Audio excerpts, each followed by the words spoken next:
शुभेंदुदा स्वागतम।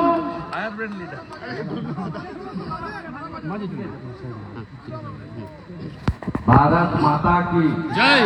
भारत माता की भगवान पुरुषोत्तम रामचंद्र महाराज की जय श्री राम। जोर से बोलो, आरो जोरे सबाई मिले बंदे।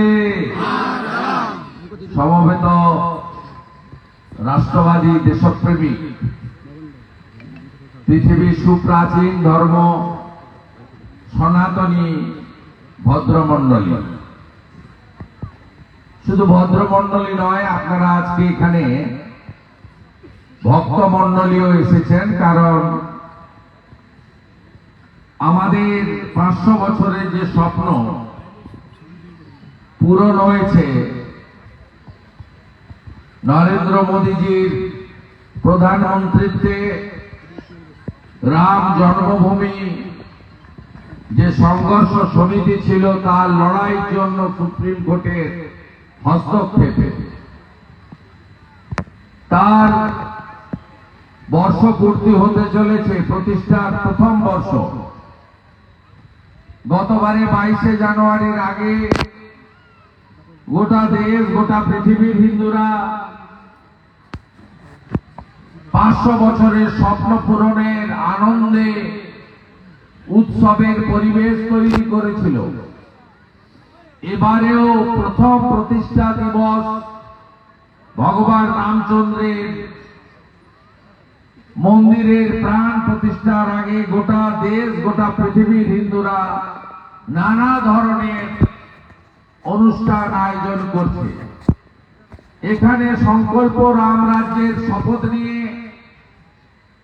সকাল থেকেই ভগবান রামচন্দ্রের পূজা, বজরংবলীর পূজা, সীতা মাতার পূজা এবং ভজন কীর্তন ভান্ডারা, যজ্ঞ হোম, অর্থাৎ আমাদের সনাতনী হিন্দু রীতিনীতি অনুযায়ী চলছে।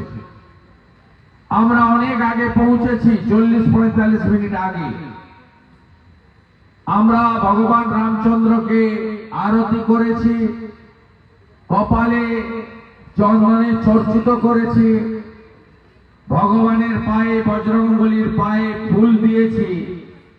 আমি আমাদের এই যে এগরা এলাকা, নতুন এগরা এলাকা রানীগঞ্জের পাশেই, যা দক্ষিণ আসানসোল বিধানসভার অন্তর্গত, অভিক ভাই সহ তার পরিবার, তার বন্ধু, তার স্বজন এবং সমস্ত আমার যুব মোর্চা এবং মহিলা মোর্চা এবং স্থানীয় গ্রামবাসীদেরকে কৃতজ্ঞতা জ্ঞাপন আমি প্রথমেই করি। এখানে আমি আগে এসেছিলাম গত বছর একটা দুঃখজনক ঘটনায়। এখানে অনেক গরিব মানুষ মারা গেছিলেন, সরকার তার কর্তব্য পালন করেনি। আমরা তাদের পাশে দাঁড়ানোর জন্য এসেছিলাম সেদিন এক দুঃখের পরিবেশে। আজকে আমরা এসেছি উৎসবের পরিবেশে। আমি সকলকে ধন্যবাদ আরেকবার জানাতে চাই।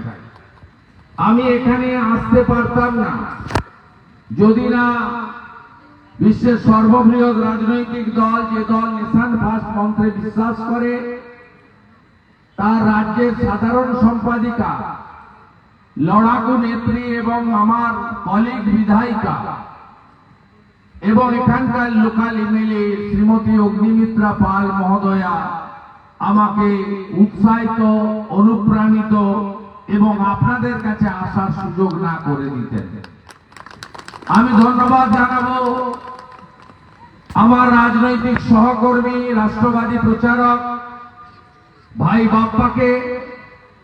আমি ধন্যবাদ জানাবো এই জেলার অন্যতম নেতৃত্ব, রাজ্য নেতৃত্ব, বিশেষ করে সন্দেশখালী এই লড়াইতে আমাকে প্রচুর সাহায্য করেছেন। গত কয়েকদিন আগেও যে আমি সভা করেছি তার ব্যবস্থাপক ছিলেন মাননীয় কৃষ্ণেন্দু মুখার্জি মহোদয়কে।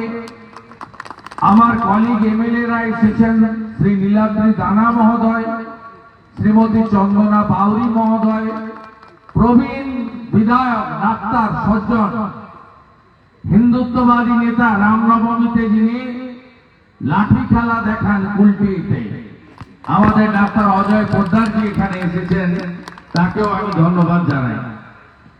সঞ্চালক এখানকার মন্ডলের সভাপতি চারের পরিমল মন্ডল, রানীগঞ্জ টাউন মন্ডলের ভাই দেবজিৎ খান এবং আমাদের এখানে উপবিষ্ট মান্যবর সভাপতি সিং সহ সন্দীপ গোপ সহ আমাদের চন্দ্রশেখর ভাই, গৌতম ভাই সহ এখানে আমার বোনেরাও আছেন, মহিলা মোর্চার 5 জেলার জিএস অরিজিৎ আছে, আমার প্রত্যেকে অত্যন্ত পরিচিত আপনজন।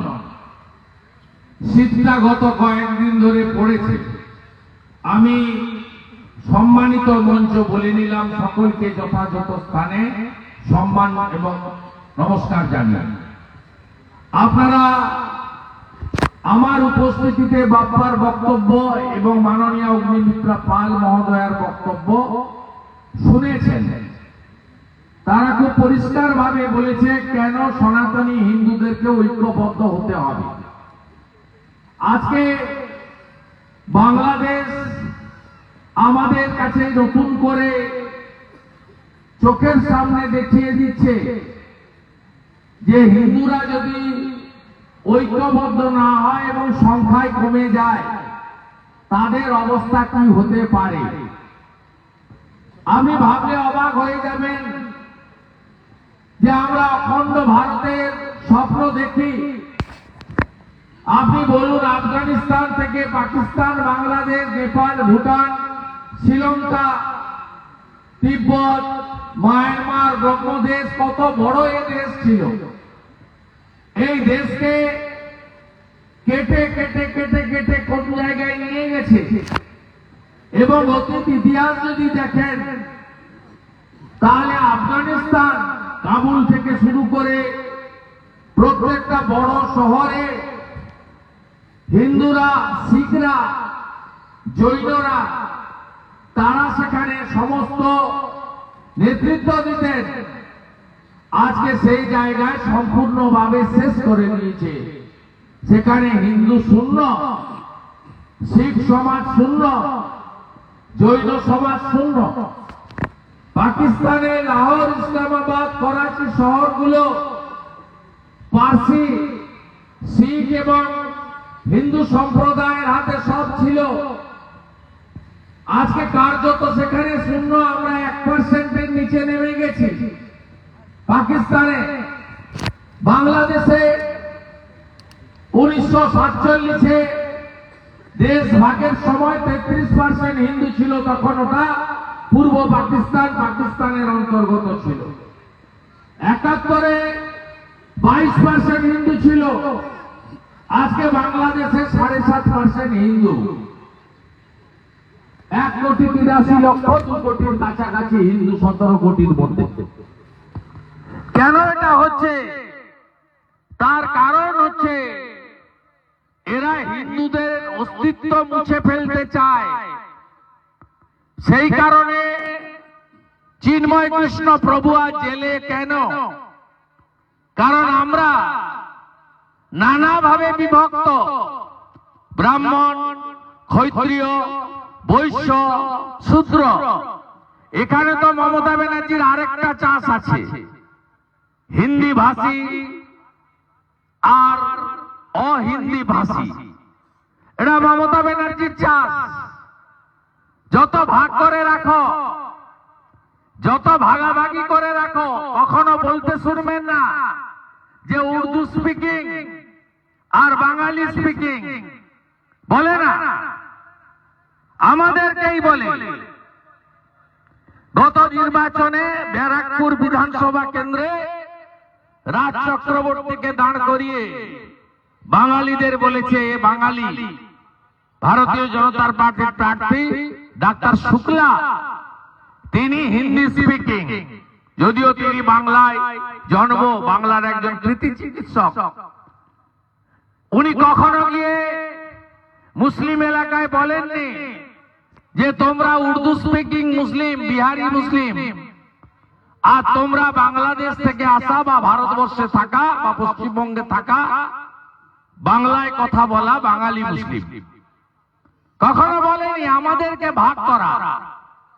কেউ রামকৃষ্ণ মিশনের শিষ্য, কেউ ইসকনের শিষ্য, বৈষ্ণব ধর্ম মানেন, কেউ ভারত সেবাশ্রম সঙ্গে দীক্ষিত, কেউ ঠাকুর অনুকূল চন্দ্রের দীক্ষিত সৎসঙ্গের, কেউ আপনারা বালক ব্রহ্মচারী মহোদয়ের শিষ্য, রামনারায়ণ রাম, নানাভাবে লোকনাথ বাবার শিষ্য। আমরা আর্য সমাজ বিভক্ত হয়ে আছি। এই বিভাজনটাকে দূর করার জন্য যে হ্যাঁ থাকুন, আপনার জাতিসত্তা থাকবে। বাবা সাহেব আম্বেদকর দলিত সমাজ, তফসিলি জনজাতি, ট্রাইবেল মূলবাসী, তাদের জন্য অধিকার এবং সংরক্ষণ দিয়ে গেছেন। মোদীজি সেটাকে আরো হৃষ্টপুষ্ট বলিষ্ঠ করছেন। ওবিসি হিন্দুদের জন্য সংরক্ষণ হয়েছে। তিলি তেলি কুম্ভকার, স্বর্ণকার, মালাকার, নানা ভাবে এগুলো রাখুন না, কোনো ব্যাপার নেই সাবকাস্ট হিসেবে। তো আমরা ultimately at the end of the day আমরা সবাই সনাতনী। এই যে বৃহত্তর সনাতনী সমাজ, একে চিন্ময় কৃষ্ণ প্রভু ঐক্যবদ্ধ করেছেন বাংলাদেশে। প্রথম সভা চট্টগ্রামে 10 লক্ষ হিন্দু এসেছে, পরের সভা রংপুরে 3 লক্ষ হিন্দু জমায়েত হয়েছে। এই যে সনাতনীরা ঐক্যবদ্ধ হয়েছে, এইটার জন্য তাকে আজকে জেলে নিয়ে যাওয়া হয়েছে।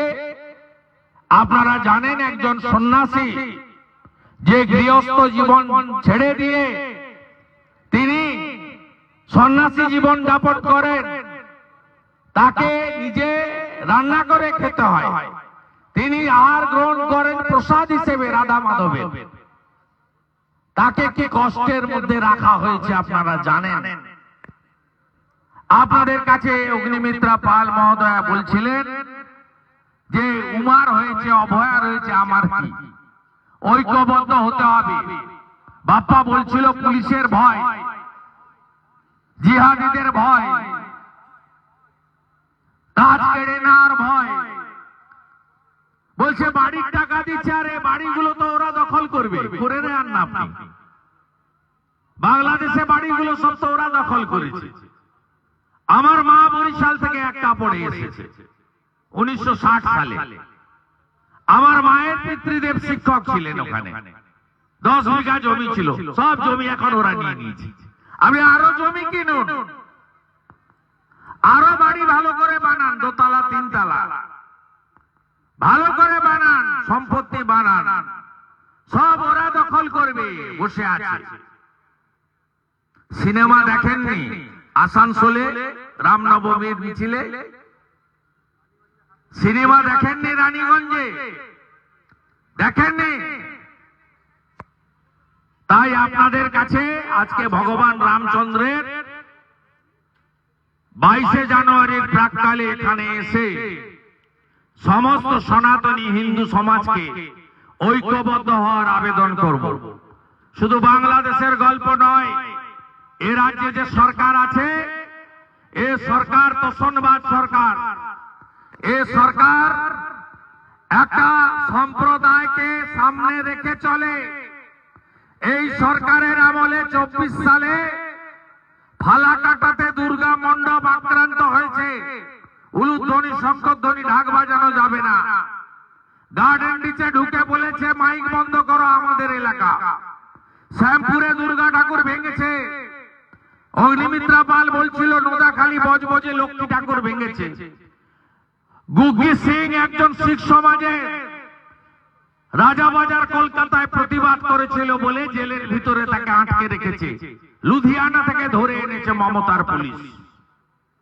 তাকে আর তার ছেলেকে প্রেসিডেন্সি জেলে আটকে রেখেছে। একটা শিখ সমাজের তরুণ নেতা রাজাবাজারে কালী ঠাকুরের মূর্তি ভাঙছিল, ওই শিখ ভাই তার প্রতিবাদকে নিয়ে, তার পরিবারকে নিয়ে প্রতিবাদ করেছিলেন বলে। কোথায় আছেন? বেলডাঙ্গার কার্তিক পুজোর দিন 50টা মন্দির ভেঙেছে, ঢুকতে দেয়নি কাউকে। 12 দিন ধরে আইসি জামাল ঘুষের টাকায় সংগ্রহ করে মন্দিরগুলো রিপেয়ারিং করেছে আর বাধ্য করিয়েছে হিন্দুদের ওই টাকা নিতে। কোথায় আছেন? ভালো আছেন না? বিধানসভায় বিল আছে ওয়াকফ অ্যামেন্ডমেন্ট বিলের বিরুদ্ধে। আমি বক্তৃতা করতে গিয়ে বলেছি মমতা ব্যানার্জি আগে এনআরসি আনুন, আগে এনআরসি আনুন। পশ্চিমবঙ্গে 1 কোটি রোহিঙ্গা মুসলমান ঢুকে আছে, আমাদের ভারতীয়দের নিয়ে কোনো বিরোধ নেই। সে হিন্দু হতে পারে, শিখ হতে পারে, খ্রিস্টান হতে পারে, জৈন হতে পারে, মুসলিম হতে পারে। আমরা শরণার্থীদের ধর্মীয় কারণে যারা উৎপীড়িত হচ্ছে, মোদিজি, অমিত শাহজি তাদেরকে নাগরিকত্ব দিচ্ছেন। কাদের? হিন্দুদের, শিখদের, জৈনদের, পার্সিদের, বুদ্ধিস্টদের, খ্রিস্টানদের, যারা আফগানিস্তান, পাকিস্তান এবং বাংলাদেশ থেকে ধর্মীয় কারণে উৎপীড়িত হয়ে আসছেন, আমরা নাগরিকত্ব দিচ্ছি। এরা কারা? এরা হচ্ছে শরণার্থী। আর এই যে রোহিঙ্গা মুসলিম ক্যানিং থেকে জাভেদ মুন্সিকে ধরে আইডি তৈরি করতে পারে, এখানে সভা তো রানীগঞ্জের বাজার বা আরো দূর থেকে 2 কিলোমিটার দূর থেকে আইডি বিস্ফোরণ করিয়ে দিতে পারে। জাভেদ মুন্সি কে লুকিয়ে রেখেছিল? মমতা ব্যানার্জি। মমতা ব্যানার্জির পুলিশ ধরে দেয়নি, কাশ্মীরের পুলিশ এসে ধরে নিয়ে গেছে। কাশ্মীরের পুলিশ গভর্নরের আন্ডারে, জম্মু কাশ্মীরের। 7 শেখ বলে আনসারুল বাংলার জঙ্গি 1.5 বছর ধরে মুর্শিদাবাদের হরিহর পাড়ায় খাজেরি মাদ্রাসা চালিয়েছেন। তার এপিক কার্ড হয়ে গেছে, ভিডিও নাম তুলে দিয়েছেন, 2 বার তৃণমূলকে ভোট দিয়ে দিয়েছে। কে ধরেছে? মমতার পুলিশ না, ধরেছে আসামের এসটিএফ এসে তুলে নিয়ে গেছে। ঠিক করুন, বাংলাতে জঙ্গিদের রাজত্ব করবেন না বাংলাকে ডক্টর শ্যামাপ্রসাদ মুখার্জি তৈরি করে দিয়ে গেছেন, তাকে রক্ষা করবেন। জোট বাঁধন তৈরি হন, লক্ষ্মীর ভান্ডারের ভয় দেখায়। আরে আমরা যেখানে আছি এর থেকে বেশি দিই, যে রাজ্যে আছে। 1000 টাকা দেয়, বিজেপি এলে 3000 টাকা দেবো। 1,20,000 ঘর হয় নাকি? আমরা 3 লাখের ঘর দেব, সঙ্গে বিনা পয়সায় শৌচালয় বানিয়ে দেবো, নলে জল দেব, সোলার আলো দেবো, ইলেকট্রিকের বিল দিতে হবে না। যে কোনো সময় যে দাঁড়িয়ে আছেন না, ধপ করে পড়ে যাবে, নিচটা না ফাঁকা করে নিয়ে চলে যাচ্ছে। রানীগঞ্জ, আসানসোল, জামুরিয়া, পাণ্ডবেশ্বর, বারাবণী, ডাক্তার বাবু আছেন রানীগঞ্জে, গতবারই লড়েছিলেন। নিচটা একদম ফাঁকা করে দিচ্ছে, যে কোনো সময়ে খবর পাবেন ধপ করে পড়ে গেছে। কিভাবে বেআইনি মাইন্স হচ্ছে। কয়লা বন্ধ ছিল কয়েকদিন, আবার 3 তারিখ থেকে চালু করে দিয়েছে। নতুন বোতল, পুরনো মদ। আগে কে চালাতো, এখন নতুন কে দেওয়া হয়েছে। একটা নদীর অস্তিত্ব আছে, বলুন তো এই নদীগুলো কি মমতা ব্যানার্জি বা কোন দল সৃষ্টি করেছে? বীরভূম জেলা, পশ্চিম বর্ধমান জেলা, বাঁকুড়া, বিষ্ণুপুরে একটা, দামোদর, অজয় একটা নদী। আপনি বলুন অস্তিত্ব রেখেছে এরা? পুলিশ আর তৃণমূল কিভাবে বালি চুরি করছে, প্রকৃতিকে ধ্বংস করছে, আর জঙ্গিদেরকে ঢুকিয়ে বাংলার ডেমোগ্রাফি পাল্টে দিচ্ছে। এক হবেন তো? এক হবেন তো? এক হবেন, সব দল ছেড়ে এক হতে হবে। এবং শুধু রাজনৈতিক কমিটি নয়, গ্রামে ধর্ম রক্ষা কমিটি করবেন, গীতা বিতরণ করবেন। গীতার শ্লোক বলেছেন কেন? আমাদের এই সময় অগ্নিমিত্রা পাল মহোদয়া, আমি গীতার একটা লাইন বলবো, ধর্ম রক্ষতি রক্ষিত।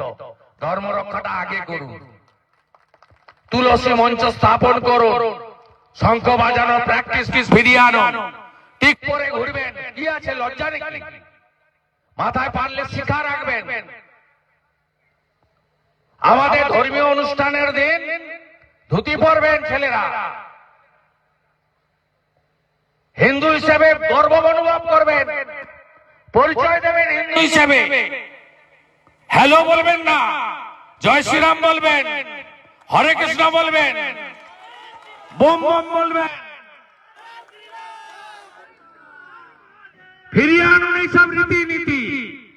এই লড়াই ক্ষমতা দখলের লড়াই নয়, এই লড়াই নাম, গোত্র, পরিচয়, বংশমর্যাদা, অতীত, বর্তমান, ভবিষ্যৎকে টিকিয়ে রাখার লড়াই। জয় জয় শ্রীরাম, জয় জয় শ্রীরাম। দুনিয়ার হিন্দু, দুনিয়ার হিন্দু, চিন্ময় প্রভু লহ প্রণাম, চিন্ময় প্রভু লহ প্রণাম। হর হর। মকর সংক্রান্তির শুভেচ্ছা, গঙ্গাসাগরের শুভেচ্ছা।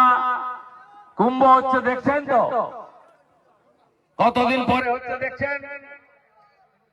আর 22শে জানুয়ারি রাম মন্দির প্রতিষ্ঠার বর্ষপূর্তি উৎসবের মতো করবেন, সব মন্দিরে ভান্ডারা করবেন, আলো দিয়ে সাজাবেন ধর্মীয় প্রতিষ্ঠানকে, সন্ধ্যাবেলা দীপদান করবেন। আর পারলে 42 দিন ধরে কুম্ভ হবে, একবার গিয়ে কুম্ভ থেকে প্রয়াগরাজ থেকে ঘুরে আসবেন। এখন এলাহাবাদ নাম নেই জানেন তো, কি নাম? প্রয়াগরাজ। কে করেছে? যোগী আদিত্যনাথ করেছে। দেখবেন কিভাবে কুম্ভ মেলা করছে, পৃথিবীর সর্ববৃহৎ মেলা। আমাদের আনুন, যোগীজি যেমন সুরক্ষা সুশাসন দিয়েছে, আর দেশ বিরোধী টুকরে টুকরে গ্যাং, জঙ্গিবাদ, মৌলবাদ, খাজেরি মাদ্রাসা উল্টো করে ঝুলিয়ে সোজা করার কাজ যোগীজির মতো আমরাই করব। জয় জয় শ্রীরাম, জয় জয় শ্রীরাম।